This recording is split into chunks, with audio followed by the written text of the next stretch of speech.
अस्सलाम वालेकुम जी फ्रेंड्स। आज का जो हमारा टॉपिक है वो है कोवलेंट बॉन्ड। ये लेक्चर में हमारा 7 है, जो कि हमने एक सीरीज स्टार्ट की हुई है इन ऑर्गेनिक केमिस्ट्री की। ओके, ये इन टॉपिक्स पर हमने लास्ट वीडियोस में बात की हुई है। अगर आप लोगों को ये टॉपिक्स आते हैं तो बेस्ट है, अगर नहीं आते तो इनके जो लिंक्स होंगे वो डिस्क्रिप्शन में मिल जाएंगे। लास्ट वीडियो हमने आयनिक बॉन्ड्स पर बात की थी और अब हम बात करने वाले हैं कोवलेंट बॉन्ड्स पर। ओके, तो आज स्टार्ट करते हैं टॉपिक को बकायदा तौर पर। बिस्मिल्लाहिर्रहमानिर्रहीम, सल्लल्लाहु अला मुहम्मद सल्लल्लाहु अलैहि व आलिहि वसल्लम। Lecture number 7, covalent bond. चूँकि हम जानते हैं कि जो हमारे पास केमिकल बॉन्डिंग होती है, केमिकल बॉन्डिंग में क्या होता है कि जिसको हम अट्रैक्शन फोर्स भी कहते हैं, कि केमिकल बॉन्डिंग में हमारे पास दो एटम्स या दो आयंस आपस में जुड़े होते हैं। कहीं भी जो जब दो एटम आपस में जुड़े होते हैं या दो आयंस आपस में मिले होते हैं तो हम कहते हैं वहाँ केमिकल बॉन्डिंग है। तो केमिकल बॉन्डिंग की आगे दो टाइप्स है, एक आयनिक बॉन्ड है और एक कोवलेंट बॉन्ड है। जो आयनिक बॉन्ड है वो हमने लास्ट वीडियो में स्टडी कर लिया था, तो जो सेकंड टाइप है वो है कोवलेंट बॉन्ड। आज इस पर हम स्टडी करते हैं। ओके, तो सबसे पहले हम इसकी डेफिनेशन देखते हैं। A covalent bond consists of the mutual sharing of one or more pairs of electrons between two atoms. अब इसको हम एग्जाम्पल के जरिए समझने की कोशिश करते हैं, तो समझ भी वैसे ही है एग्जाम्पल के जरिए। ओके, तो देखेंगे कि जो कोवलेंट बॉन्ड होता है ना, पहले मैं आयनिक बॉन्ड का कुछ हवाला दे देता हूँ ताकि हमें डिफरेंस पता लग जाए। कि जो लास्ट वीडियो में हमने आयनिक बॉन्ड को स्टडी किया था, आयनिक बॉन्ड में जो हमारे पास होता है एक इलेक्ट्रॉन एक एटम से दूसरे एटम में मुकम्मल तौर पर, एक इलेक्ट्रॉन एक एटम से दूसरे एटम में मुकम्मल तौर पर ट्रांसफर हो जाता है, उसको हम आयनिक बॉन्ड कहते हैं। ओके, जिस तरह हमने एग्जांपल ली थी NaCl की। ओके, तो इसमें हमारे पास क्या होता है, इसमें पॉजिटिव इसमें नेगेटिव, यानी यहाँ इससे एक इलेक्ट्रॉन मुकम्मल तौर पर इसमें चला जाता है, जिसकी वजह से स्टेबल यहाँ आपस में मिल जाते हैं। ओके, अपने आप को कंफर्टेबल फील करते हैं। अगर आपने लास्ट वीडियो देखी है तो बेस्ट है, लेकिन अगर आपको नहीं आता ये टॉपिक तो इनका जो लिंक होगा वो डिस्क्रिप्शन में मिल जाएगा। अगर आता है तो बेस्ट है। तो ये NaCl है, तो इसमें इस सोडियम से एक इलेक्ट्रॉन मुकम्मल तौर पर ट्रांसफर होकर Cl में चला जाता है, जिसकी वजह से ये आयनिक बॉन्ड के दरमियान क्रिएट हो जाती है। जबकि जो कोवलेंट बॉन्ड होता है उसमें ऐसा नहीं होता। हम एग्जाम्पल देते हैं। ये हमारे पास एग्जाम्पल है H2O, यानी कि इसको हम इस तरह भी लिखते हैं।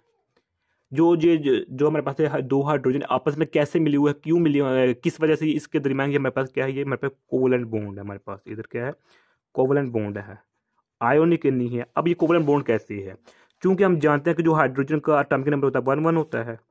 तो ये सपोज कर मेरे पास ये न्यूक्लियस है हाइड्रोजन का। ओके, ये हमारे पास क्या है, न्यूक्लियस है, पॉजिटिव चार्ज होता है।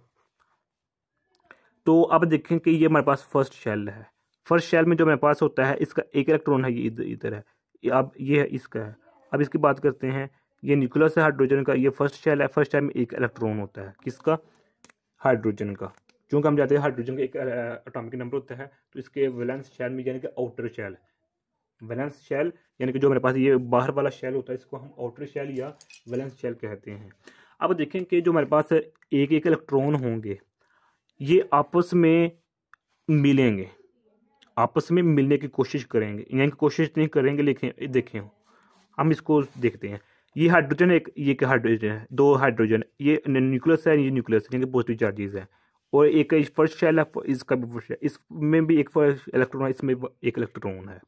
अब कुछ कोवलेंट बॉन्ड ऐसे होते हैं जो खुद ब खुद बन जाते हैं, लेकिन कुछ बॉन्ड कोवलेंट बॉन्ड ऐसे होते हैं जिनको हम खुद से एनर्जी हीट यानी कि टेम्परेचर देना पड़ता है।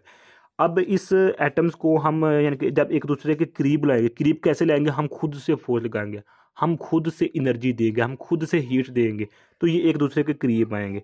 जब ये एक दूसरे के करीब आएंगे तो क्या करेंगे कि ये जो ये पॉजिटिव चार्ज एक दूसरे को रिपल्स करेंगे, रिपल्सिव करेंगे। ओके, ये भी इलेक्ट्रॉन है, ये चूंकि हम जाते हैं इलेक्ट्रॉन पर नेगेटिव चार्ज होता है तो प्रोटॉन पर पॉजिटिव चार्ज होता है।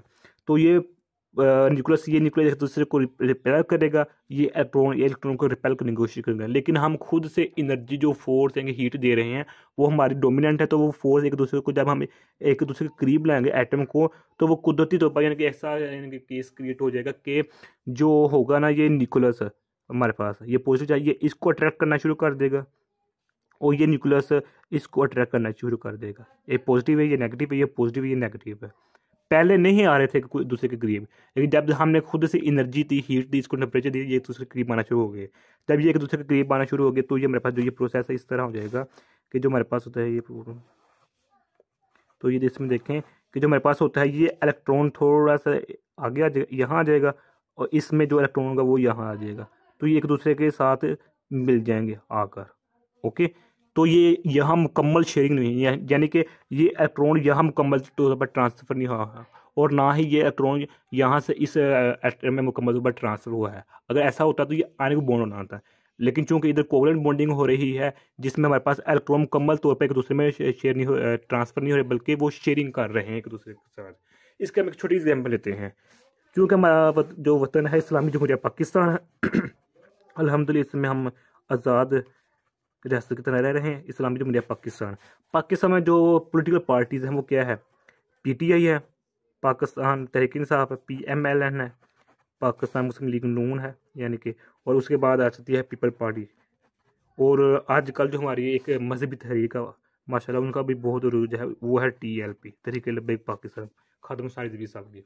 तो अब इसको यानी कि हम इनको लेते हैं, तो इसको जो चलो ये इसको अभी रहने दे, क्योंकि अभी नई तहरीक है, इसको अभी छोड़ देते हैं। अब इन जो पोलिटिकल पार्टीज़ है PTI PTI, पाकिस्तान तहरीक इंसाफ, अब देखें कि ये पार्टी इस पर अपना यानी कि इसको गुनाहगार समझती है, यानी कि मुल्क का तबाह बर्बाद इसने किया है, ये कहती इसने किया, ये कहती इसने किया, ये कहती इसने, या एक दूसरे के ऊपर कीचड़ उठाते रहते हैं, हालांकि खुद भी करप्शन कर रहे होते हैं। तो ये क्या पॉलिटिकल से हिसाब किताब है। लेकिन जब कोई हमारे वतन अजीज पाकिस्तान पर इंडिया की तरफ से या किसी और तरफ से कोई यानी कि बम्बारमेंट की जाती है किसी भी हवाले से LOC पर, तो अगर कोई शहरी जान बहक हो जाता है हमारा, तो यानी कि जिस तरह हमारे पास 2016 में 2014 में जो हमारे पास पेशावर में वाक़या हुआ था स्कूल का। ओके, तो उसमें क्या था, उधर हमारे पास PM की हुकूमत थी, तो उस वक्त के जो वज़ीर आज़म थे नवाज शरीफ साहब, उन्होंने PTI को भी, अपनी पार्टी को, पीपल पार्टी को, और दूसरी दीगर पोलिटिकल पार्टीज थी, उनको एक टेबल पर इकट्ठा कर दिया था कि ठीक है हमने अपने अपनी पोलिटिकल पार्टी बनाई हुई, हमारे अपने मफाद, लेकिन हम अब हमारा मसला आ चुका है पूरे वतन का, पूरे मुल्क का हमारे पास अब, यानी कि सोचना पड़ेगा कि हमको एक वन टेबल होना चाहिए ताकि हमारा दुश्मन मज़ीद मजबूत ना हो जाए।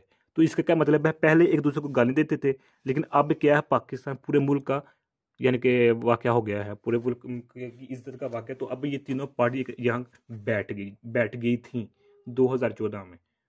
ओके, तो इसको ब्लैक डे के नाम से भी जाना जाता है।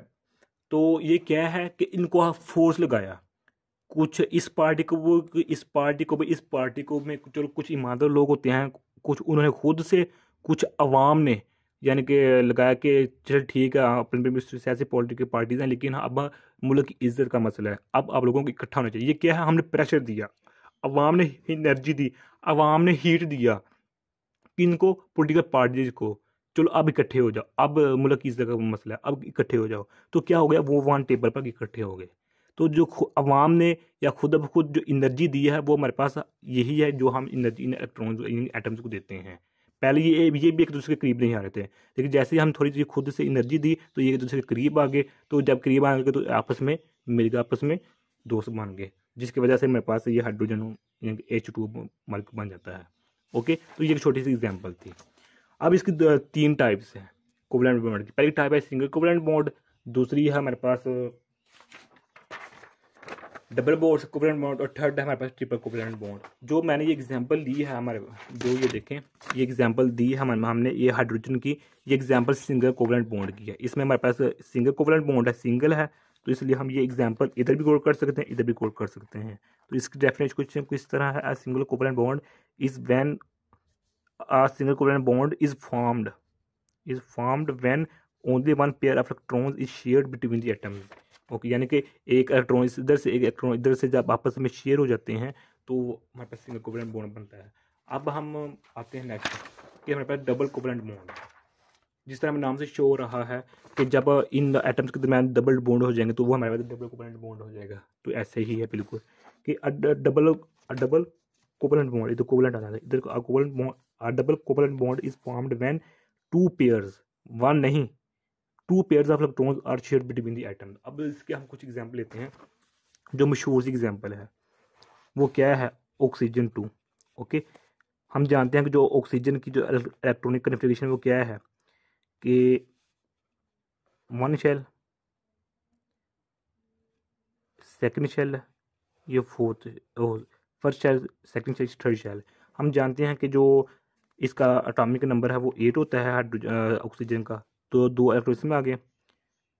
तो ये देखें, ये न्यूक्लियस है, ये फर्स्ट शेल है, ये सेकंड शेल है। 8 इलेक्ट्रॉन्स होते हैं, तो 2 इलेक्ट्रॉन इधर आ गए, 6 इधर आ गए। तो सेकंड शेल को कंप्लीट करने के लिए हमारे पास कम से कम यानी कि 8 इलेक्ट्रॉन्स होना चाहिए। तो एक ऑक्सीजन जो होगा वो इधर होगा, तो इसमें भी 2 इलेक्ट्रॉन्स हैं, इधर इसके भी बाहर 6 इलेक्ट्रॉन्स हैं। तो जब ये 2 ऑक्सीजन, पहले तो बात है इसको भी अब एक दूसरे के करीब नहीं आएंगे। ओके, लेकिन जब हम खुद से एनर्जी हीट प्रोवाइड करेंगे, एक दूसरे के करीब आएंगे थोड़ी बात है, जब एक दूसरे के करीब आएंगे थोड़ी बात, तो आपस में फिर मिल जाएंगे। तो वो किस तरह मिल जाएंगे कि देखें कि यहाँ कितने इलेक्ट्रॉन्स की ज़रूरत है, यहाँ ये 6 है, तो सेकंड शेल में हमारे पास क्या होता है, 2s होता है और 2p होता है। इसमें 6 हैं, 2 इसमें चले गए, बाकी 4 आ गए, यानी कि इधर 4 आ गए। और इसमें भी ऐसी है, 2s और 2p, 2 इलेक्ट्रॉन इसमें चले गए, बाकी 4 आ गए वो इधर। यानी कि p, अब p शेल में कितने इलेक्ट्रॉन की ज़रूरत होती है महसूस होती है, यानी कि s शेल में 2 इलेक्ट्रॉन होते हैं, p में कितने होते हैं, 8 होते हैं, d में कितने शेल होते हैं, इलेक्ट्रॉन्स होते हैं 10 होते हैं, जबकि f शेल में कितने होते हैं, 14 होते हैं।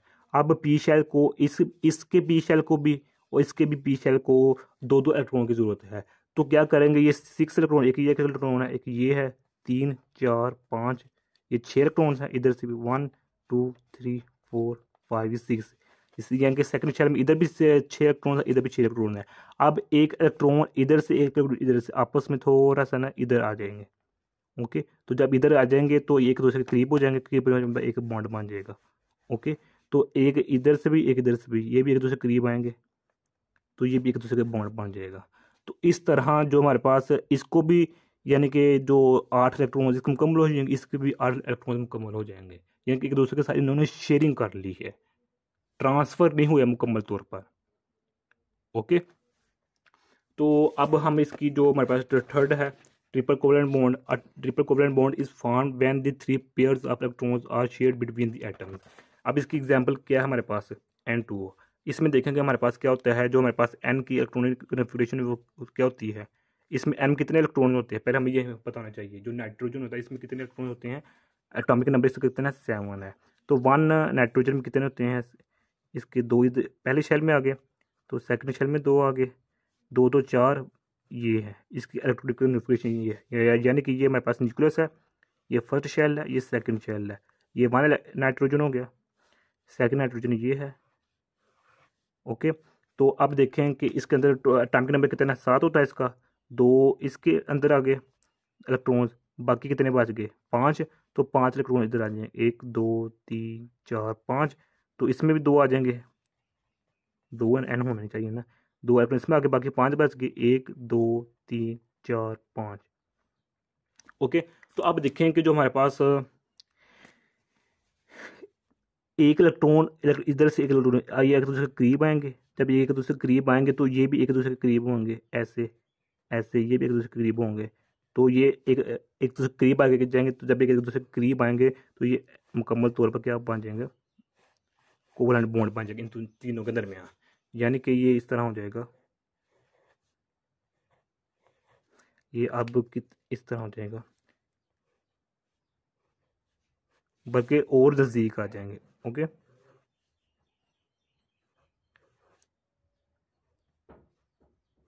इस तरह डन हो गया, ये थी आज के हमारा इतना सा टॉपिक था। ओके, तो मैं उम्मीद करता हूँ आप लोगों की इस वीडियो की समझ आ गई होगी। अगर फिर भी कुछ क्वेश्चन पूछना चाहते हैं तो कमेंट की सूरत में पूछ सकते हैं, और अगर आप लोगों ने अभी तक हमारे चैनल पाक एमएन अकेडमी सब्सक्राइब नहीं है किया तो सब्सक्राइब कर दे, लाइक शेयर कर दे। जज़ाकल्लाहु खैरा। अपनी दुआ में याद रखिएगा।